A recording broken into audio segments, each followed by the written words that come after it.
We are live. Uh, hey, everyone. Welcome to the Warming House May Soiree at 4 o'clock. We are here with Johnsmith, who is definitely one of our very favorite songwriters, folk heroes, who's played a number of times now at the Warming House. Welcome, John. Yeah, great to be here, John. A little bit different weather. Usually I play the Warming House when it's 20 below in early January. Exactly. So, Yeah, we kind of got a tradition going of like first week in January every year, I think. Yeah, which is good for me because I live down in Trempealeau, Wisconsin, which is, not even 3 hours down the river. I'm just down below Winona, Minnesota. Right. Right. Yeah. You take your boat right up here to Minneapolis and No, I wish. I'd love to take a riverboat ride sometime up there. That would be pretty cool. That would be cool. Yeah. Well, welcome everyone. And let me just say a couple quick words about the Warming House for those of you that are joining us. And then John and I are going to talk for a little bit, and then he's going to play some songs for you, which is, I know, what we're all most excited about. So yeah, the Warming House is doing this May Soiree every day of May at 4 o'clock.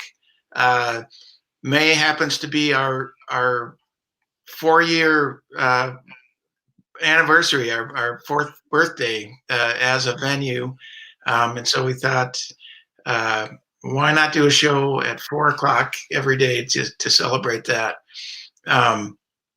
So the Warming House is a small listening room in South Minneapolis. We hold about 45 people, and we've been doing, on average, since we opened, about 150 ticketed shows a year with folks from all over the world, all over the country, local, regional, national, you name it. I think some intergalactic artists as well. And in addition to ticketed shows like that, we do a lot of community events. We have open mics, we have jams on Saturday mornings, songwriter workshops on Tuesdays. Sadly, like the rest of the world, we've been unable to open our doors for the past almost 8 weeks now. We did our last show, I think it was March 14th, maybe March 13th. It was our last show in the building, and we hope to be able to open again soon, or at least at some point. But really, the future's uncertain at this point as to when that's going to be. But so we're doing these shows. It's been great. We've had a great run of shows so far. We've got another bunch of great ones coming up. And the way this works is we do this little talk and then songs. And we'll post information for you to be able to tip or donate during the show. Any money that does come in during these shows, 80% of it goes to the artists, and then 20% goes to help support the Warming House. So that is how that all works.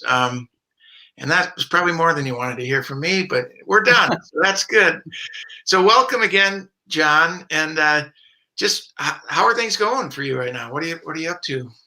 Well, I'm like everybody else, living in this strange time, a time that probably none of us will ever forget. It'll be one of those things that we'll look back in 10 and 20 and 30 years and think where I was at and how I dealt with it. And did it change my life? Did it change our social world? Did it change our planet in some ways? And so a lot of thoughts about that. And so, I'm mostly staying at home. Very strange thing for us performing people, because and everybody, not just us performers, but we kind of live out in the future half the time of when my next gigs. We're always trying to, have work looking ahead, or festivals that we do annually that we are looking forward to. And to have all that just be kind of canceled out for months and months, and maybe a year, maybe more. Nobody knows. And so that just is very, very strange. Yeah. But on the other hand, I'm really trying to, look at this time as just the opposite of that. Like, hey, man, that's a good thing to not be planning all the time and, kind of work and traveling a bit. Because as you know, I travel a lot. And so, well, I haven't had this much time staying home. And, I can't even tell you. I mean, it's been 20 years or more. And same thing with our partners. I'm married, and so my wife and I have never spent this much time together because I've always been traveling at least 50% of the year, and sometimes more when I'm gone. Anywhere from coast to coast to Ireland and places. So, and probably the biggest thing for me, John, is just kind of been really looking at this time in a real introspective kind of way. Like, it seems like when we really slow down, we can really kind of develop or fine tune our awareness about ourselves and what triggers us this way or that. And because I think all of us, any given day, we have a barometer of, hey, I woke up, maybe I'm not having a great day, but I'm having a great day now. But by the evening, I'm not so much, depending on what stressors we have. But the days are so different now, right, that it gives you a chance to, there's not a rush to do this and that. And like I find myself meditating every day now. And I have done that sporadically. But the last year's more not than doing it. So the time to do that, it's just like, wow, why don't I do that more? And just so kind of self-practice, I guess, self-awareness kind of stuff. And just like being aware of myself when I do certain things. Go, hey, man, I'm watching myself walk through my day versus letting me just be reactionary to everything that's coming at me. Yeah. In the same way I've always reacted. I don't know if any of that makes any sense. It's great. I mean, it sounds like you're really, there's some positive things or some positive experiences you're having in the midst of all of this is what it sounds like. So. Yeah. Yep. I'm going for it. I mean, there's, like I said, there's some days where I just wake up and kind of feel a funkiness about it. And I think, I don't know, funky's not a good word, but different emotions that are like, there'll be days when I kind of really feel sad about, it probably depends on how much news I'm watching, but I really feel sad for the actual people dying from this. And it sounds like that it's not a pleasant death. You know what I mean? It's a tough way to go. And so that, there's a sadness about that. And then, of course, other days you can just kind of feel the fear of it, the fear of yourself contracting this virus, Sure. Yeah, because I like the other day, I hired some guys to come and, with a little bobcat thing to help clear some brush that I'd been meaning to do for years. And it was just strange, working around 2 or 3 other guys, and and all of a sudden you're just a couple feet away together trying to move a rock, or it's like, wow, this feels weird, guys. Of course they're all younger than me, and I probably have a little more fear about it than they would. Right. Yeah. Yeah. No, I totally get that. Seems like there are times, where it feels almost normal, and then you get those situations where it feels like everyone is potentially, putting each other in real danger. Yeah, it's hard. Yeah. Do you have any? I know you do worldwide trips. You go to Ireland a couple times a year at least. And how are those trips looking for you at this point? They're not looking good, John. Yeah. Not looking good.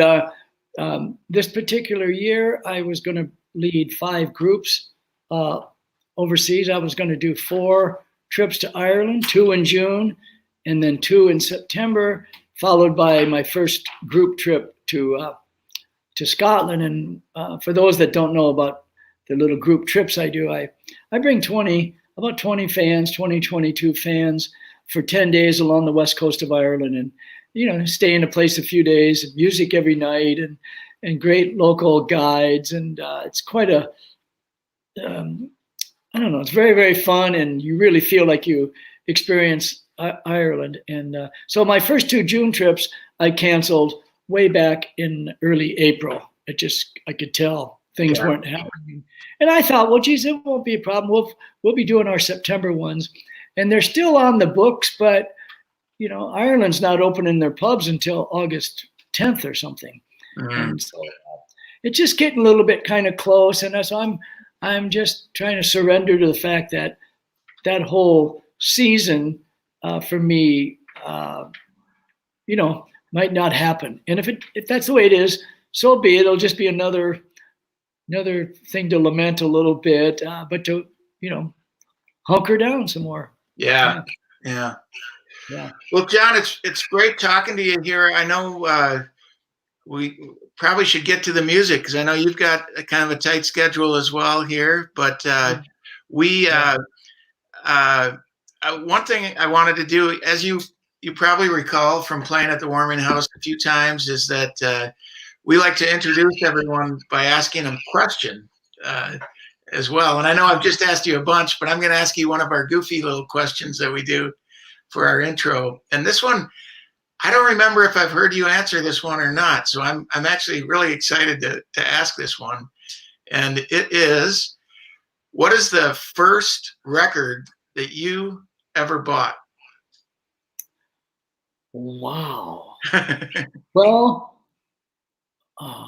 geez, that's a really good question, because my first record would have been a 45. Probably in my little town. And and the thing is, I had an older brother who was a music junkie and had a paper out, and so you didn't have to buy many. I didn't really have to buy any. I will tell you, when I went off to college and I got my first stereo system that was mine, and not back home, our big family giant console that we in the living room. When I went out and got my first funky little stereo system with homemade speakers out of coffee cans and everything. But when I got my first receiver and turntable and those little funky speakers, was Van Morrison. It was a Moon Dance. Nice. Moon Dance.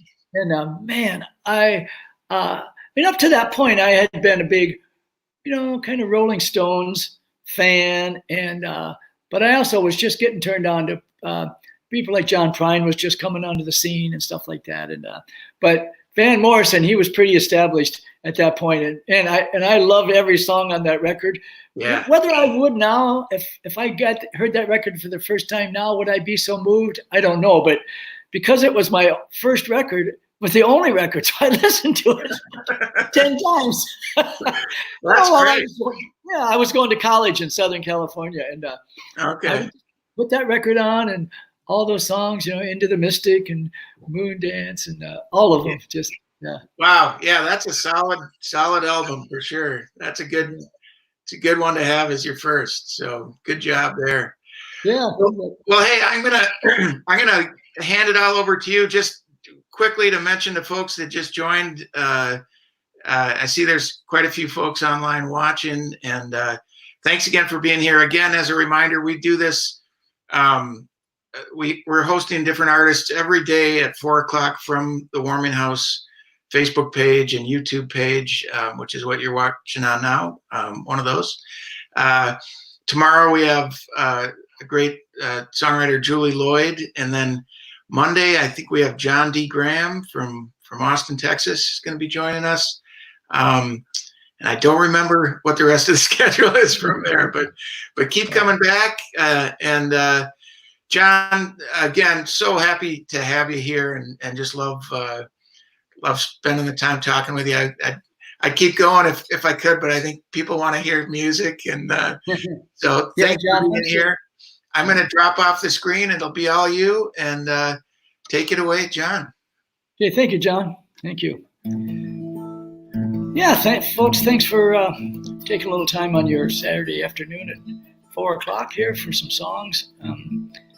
Here in Trempealeau, Wisconsin, in my kitchen, and going to start with a song that's a couple years old that I wrote this time of year when I was trying to get over a little cabin fever and jumped in my little Volkswagen Euro van and wrote this song, and I'm feeling about the same right now, that I'd like to get out and travel around just a little bit. It's called Backroads.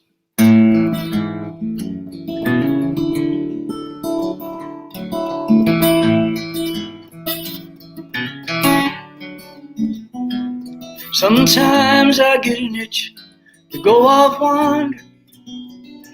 I keep scratching, but it never lets me be. It doesn't have to be some far off distant island. Any old back road is fine by me, 'cause I still feel the urge to follow. I still hear that ancient call to roam. And when I'm done, I'll circle back around. Let some back road lead me home. Well, it doesn't take that much to make me happy. A new song on the wind calling my name. In the center of truth, and I can't help but follow. I chase it down in the wind and the pouring rain. 'Cause I still feel the urge to follow. I still hear that ancient call to roam.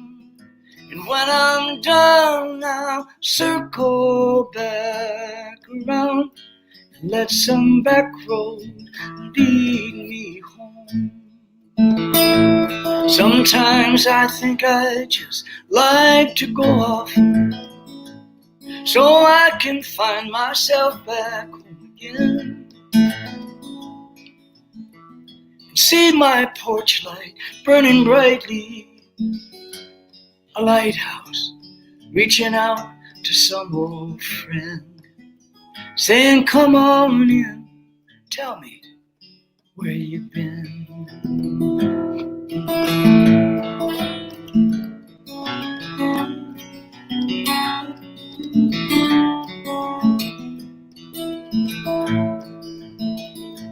So if you see me out there on some county back road, or having breakfast with some driftless town cafe, it's only me drinking in the landscape.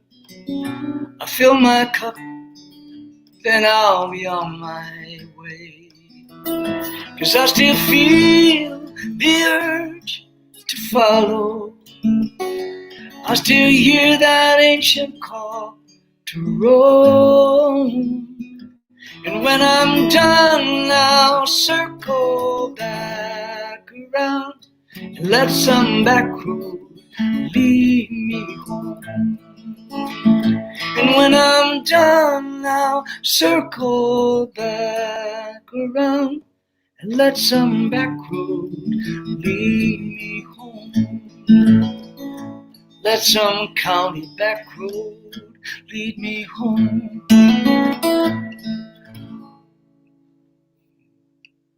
And that's called Backroads. And I know, like that first line about itching to get out there, I'm sure a lot of us feel that way right now. And I'm about to actually thinking about, it's probably okay to maybe go out to a little county park or somebody's pasture and camp out for the night and stuff like that.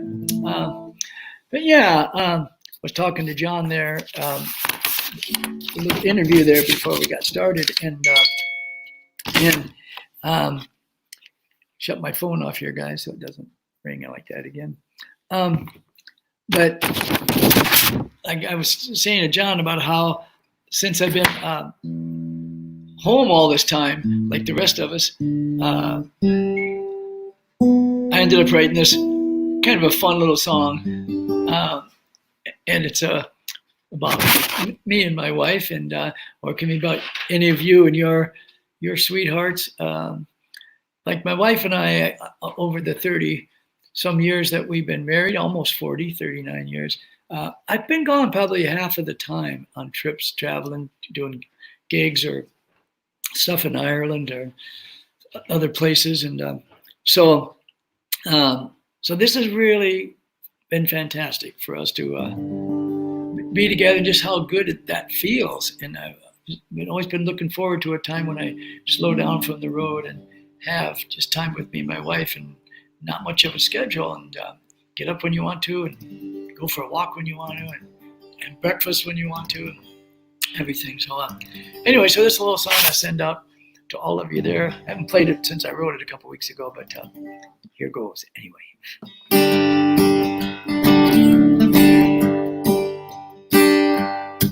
When an act of God knocks upon your door, when it's not safe to walk downtown to your local grocery store, when you're stuck around the clock with your sweetheart, I pray you've got the kind of stuff forever is made of. I pray you've got good hunkered love. Hunkered love. Hunkered love. It's the kind you want when you're cooped up, when the weeks turn into months. And if they close the whole damn world down, there is only one. I thank God I found you, my true hunkered love. When all this stay-at-home stuff's gone on for far too long,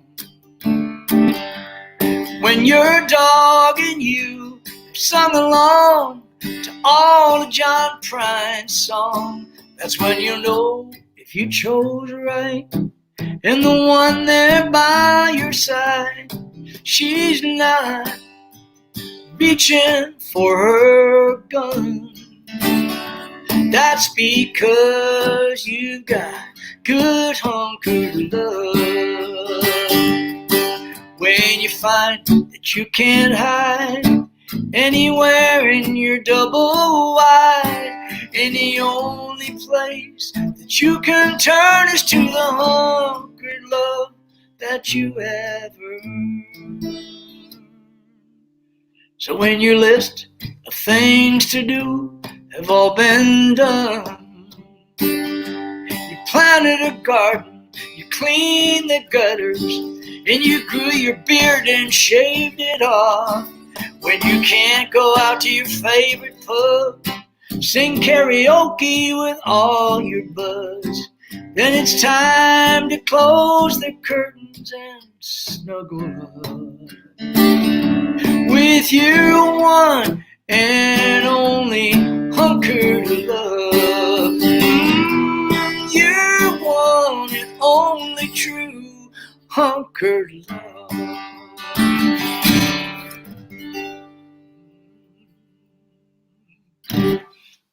Oh, hunkered love there. Cheers, everybody, to your hunkered love.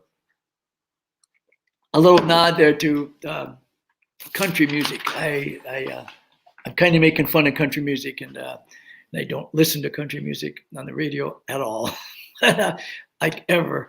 But I did grow up listening to a lot of country music. My dad loved country music, and my mom too. And every morning when you woke up and came downstairs or still up in bed, you could hear, I could hear my folks down there listen to, Ernest Tubbs and Hank Williams and all those guys, George Jones. And there was something comforting about it. And so I still kind of like to goof around with that sometimes. So anyway, but I hope you all are appreciating the ones that you are close to, and how nice that is. So anyway, I think I'll play a song here for Mother's Day.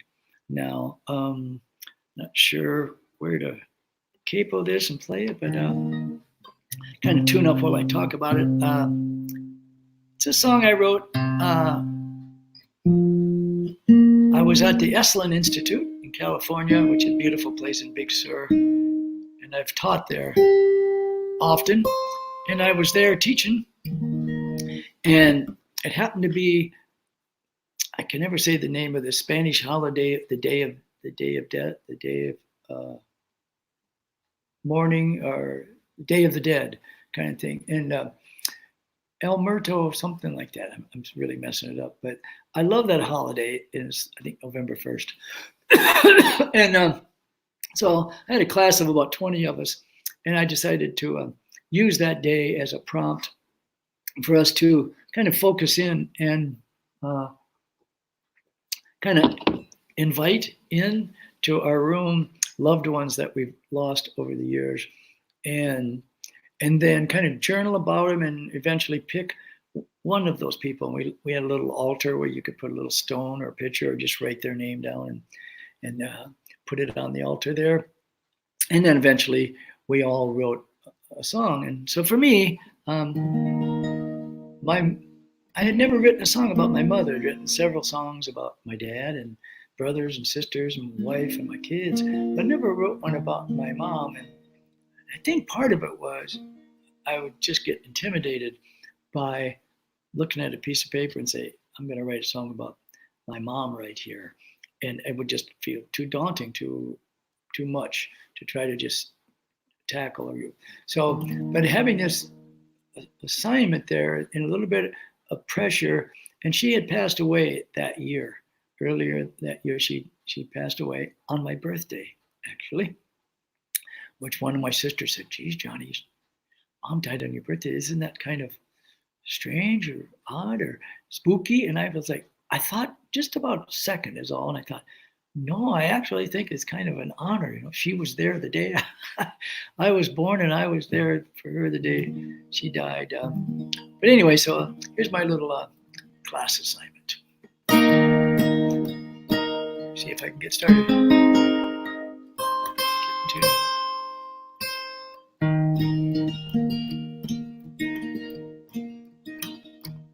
In 10 short years, she delivered 10 of us. Her days were always full, from early dawn till dusk.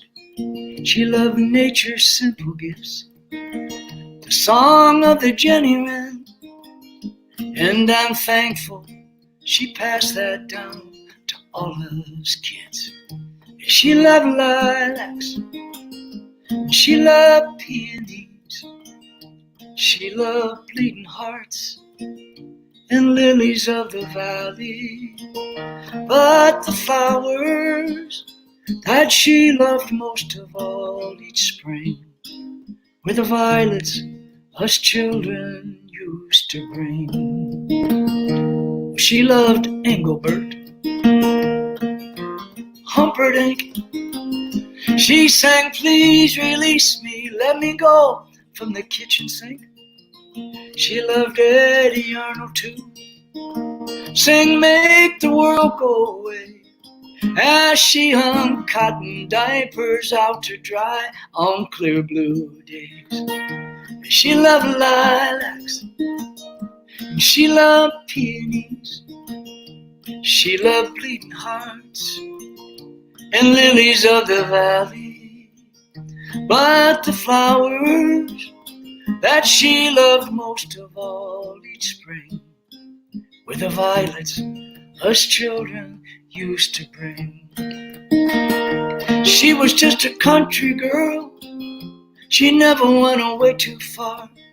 She only flew in an airplane once. She never learned to drive a car. We came home every day for lunch.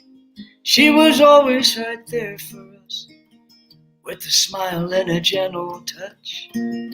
Yes, it was easy love.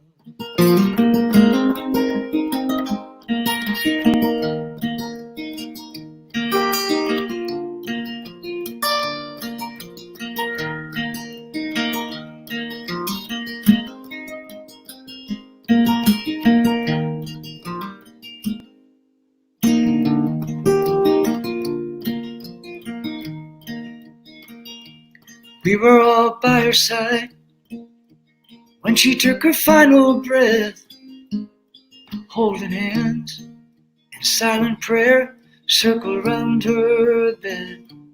And now every spring, when the flowers bloom and the Jenny Wren sings, Mother, I'll think of you and how you love lilacs and peonies, yeah, bleeding hearts and lilies of the valley.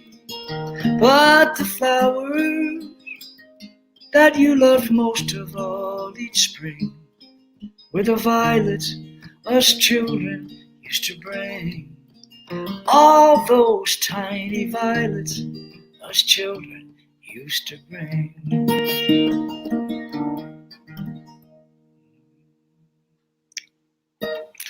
I call that She Loved Flowers, and about my mom, Evelyn, who lived to be 89 years old, was a total farm girl from a big family of 9 kids herself. And as the song says, our family, there were 10 kids in 10 years. It was pretty much boom, boom, boom.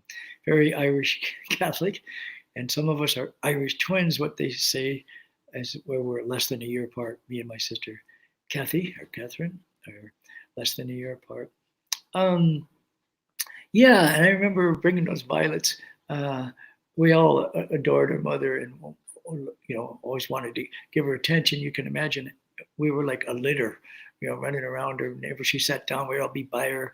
If she was sewing something or folding clothes, we'd all be like right around her doing that. And so bringing flowers, I remember I'd have my fist, full of flowers there, just packed, as many as I could get in my fist and bring them to Mom. And of course, she'd have 5 or 6 other little jars and stuff like that with violets in it, and always made us feel like she just thought that was the greatest thing in the world. Even if you bought dandelions, that was okay. So anyway, so happy Mother's Day to all the mothers out there, and our mothers, our partners' mothers, our wives that are mothers, and just all women and all goddesses. I love that. So let's see here. How about a new song? Okay. Yeah. So I've never played this in public, but this isn't really public. This is my this is my kitchen, and you can kind of see my kitchen. I'll show you my place here real quick here. So here's the kitchen. There's my piano and instruments hanging on the walls. There's the fridge and the sink and stuff, and then it goes out. And you can start to see we live on the Mississippi. I'm going to switch it here real quick. And we live along the big muddy Mississippi. Pretty nice. Not the prettiest day. No, not much sun or anything. But anyway, this is a song that I wrote at the Esalen Institute. I was there in February, and that's where I was at when the virus really hit the country. And we were all asked to cut our last couple of days of our month-long short and to get back home wherever we lived, which was really kind of creepy. But I'm so glad I made it home, and I'm glad I got a nice place here to be able to work outside and stuff. So here's this new song. I'm not sure what it's even called, but I think I do. I think it's called Out Into the Openness.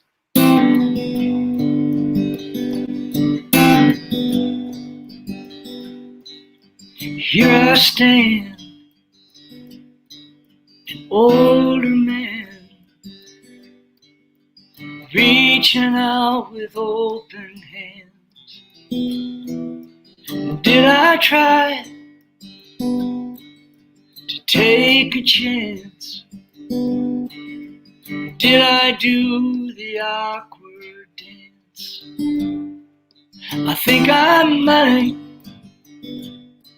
throw out my line, maybe catch a big old wish and die.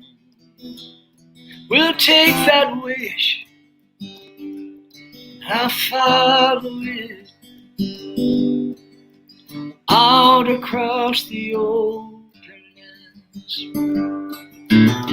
out across the openness.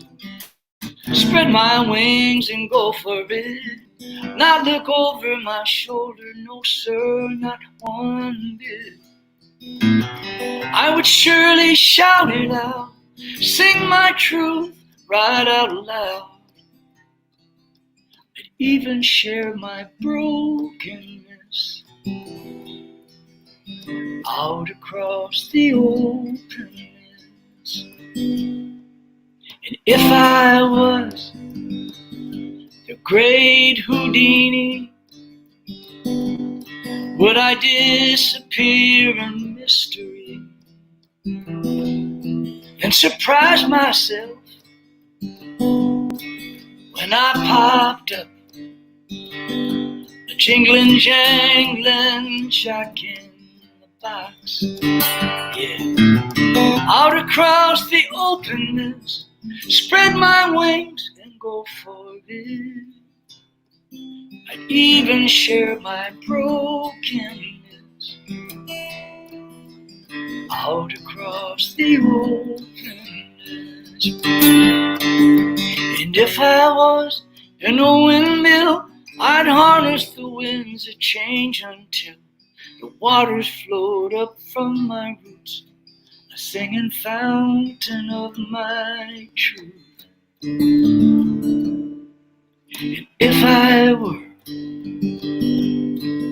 an old black crow, I'd fly high above Redemption Road, and I'd find a place where I could land.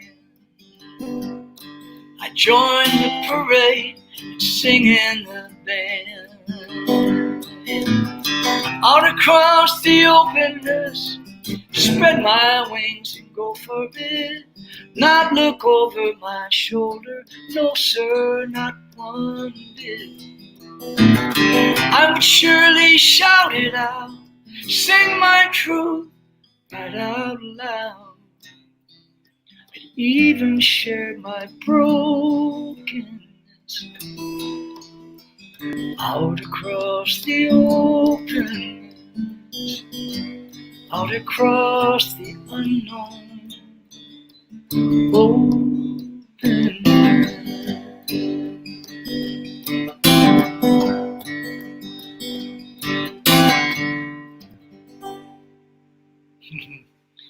There you go, guys. Debut out into the openness. Cheers. Don't quite have it memorized yet, but anyway, yeah, always feels good to write new songs. And Hunkered Love, that's a new one too, and working on a couple other things. But yeah, like I was telling John, they're using this time to do a lot of projects. Joe and I, my wife, we have a handful of lots in this little town of Trempealeau where we live here, and we have an old shell ruins of a brewery that's down below, and so it's been overgrown with sumacs and sticky bushes and stuff like that, and starting to kind of block our view. So Joe and I went out a couple weeks ago with my little electric battery chainsaw and stuff like that, and just really doing some physical labor, a lot more than most folk singers are used to, and ate for days. But we've been spending a lot of time doing that, and so in planting new grass seed in it so that it can mow some of it and plant some. We have a little bit of an orchard going down there. So projects like that, and just cleaning out stuff that started to go through the basement and took stuff to the Goodwill today, and where our vegetable garden is all tilled up, ready to go. We've been waiting for it to be just a little bit warmer. Some of the plants we've been bringing in we bought all our plants to go in the garden, but so chilly we bring them in at night. It's been frost warnings here for us in Wisconsin. Talked to some friends yesterday, Vicky and Stan down in Rockport, Texas, and they were all worried that it was going to get 70 that night. So a little bit different. But anyway, and yeah, just thinking about y'all and how this time has gone for yourself, and who knows how much longer I do these Ireland trips, and don't know if I'm going to get to do any of them this year, which kind of makes me sad because I love Ireland. I just love Ireland. And 6 of my 8 great grandparents all came over from Ireland during and shortly after the famine, or the Great Hunger, as a lot of Irish people refer to it as. And so I grew up feeling very told I'm very Irish, and grew up very Irish, Catholic in Iowa. But it wasn't until I went to Ireland that it resonated like very deeply with me. And the thing that the land is beautiful, the landscape, especially everywhere in Ireland's nice, everywhere. But it's especially nice along the west coast where I go often, and know that I have some of my ancestors are from the west of Ireland. And so yeah, but mostly it's the people. It's the people and their sense of humor, but also a lot of dark stuff that probably came from the famine and the tough life that they had, that was passed over to all my, great grandparents and my grandparents, and my mom, who was 100% Irish, my dad half, and so just that feelings, and they come over there, you go over to Ireland, and it all resonates with you. But just the fun of the people, and so yeah, I've been leading trips to Ireland. If you're ever interested in going on one of our trips, go to my website, johnsmithmusic.com, and then you can find places where I'm doing gigs or I'm doing workshops, but especially Ireland. And if you ever want to check out the Ireland trips, you can look a little bit there, and then ask us if you're interested about availability. Sometimes they do book all out, but with this virus thing, some people are, saying maybe we're going to wait a year or 2. And so there are some openings if you're interested in coming with us to Ireland next year. Send me an email, and you can do that through the website. So I'm going to, anyway, thanks for taking a little time. And once again, happy Mother's Day to all you mothers out there, and to our mothers that are still alive, and our wives that are mothers to our kids, and our mothers that are no longer with us, and grandmothers and everything. So I'll leave you with a song that, as I said, I wrote in Ireland. Oh, geez, I got to tune up while I talk here. I got whacked out there. But I wrote this song in Ireland after playing at a wonderful festival in County Down, Northern Ireland. It's called the Fiddler's Green Festival, and it was like 3 or 4 day long weekend kind of a festival. And God, it was just really small town, but just really quaint, and just some fantastic music. Mary Black and the Black Family was there, Dougie MacLean from Scotland, and the biggest venue was a little, kind of a Knights of Columbus kind of small little meeting kind of a place, and maybe 200 people, and music in all the pubs all the time in the little town, and so they put us in different rooms with different musicians, and I shared a room with John Sheehan from the Dubliners, or in not a room, but in the same B&B, and got to know him. What a gentleman, and the Dubliners were incredible. He's a great fiddler. And so anyway, at the end of this festival, we're all leaving, and God, it was just we sang every night till 5 o'clock at least. It was just amazing. And I had done that many other times already in Ireland the first few years I was there. And so saying goodbye to all these people, and everybody's hugging and saying, safe home, safe home, safe home. And God, I always thought that was an endearing way to say goodbye, or until we meet again, whatever. So I wrote this song driving across beautiful Ireland from up in the East Coast, in Northern Ireland, County Down, all the way over to County Clare. And, it's called Safe Home.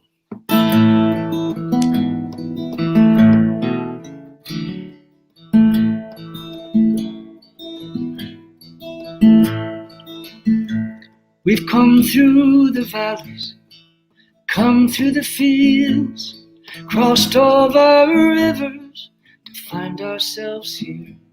We sang songs of sorrow, sang songs of love. Let's sing one more together to send ourselves off. Safe home, safe home, safe home will you go. May the light of the moon smile down on your road. Safe home, safe home, safe home will you go. Until I next see you, safe home will you go. We've laid down our worries, our troubles, our fears, like shells on the strand, washed by laughter and tears.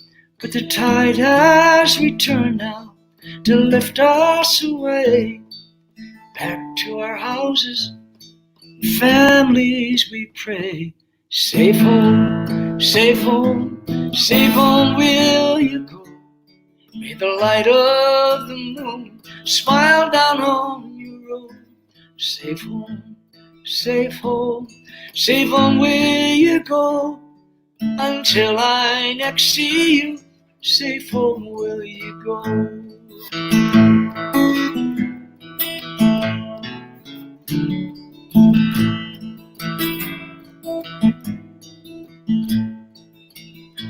Oh, the fiddles are quiet, the whistles all still, only echoes remain from the jigs and the reels. The dance floor is empty, our farewells all said.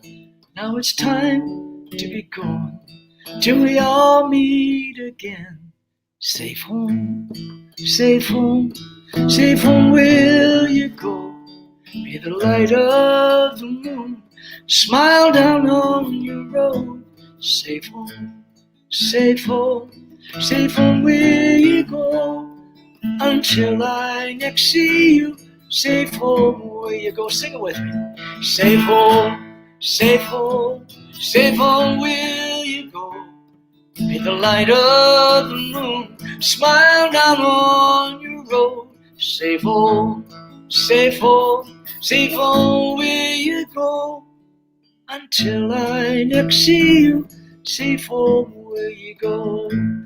Until I next see you, safe home will you stay. Stay safe at home, everybody. Thanks for listening to me. And if you want to hear a great version of that song, a wonderful band called The Outside Track, and a Celtic group with mostly women from Ireland, Scotland, Nova Scotia, and Wales. So, but anyway, thanks again. Happy Mother's Day, everybody. And I'll see you online somewhere or at a gig somewhere. Thanks, guys.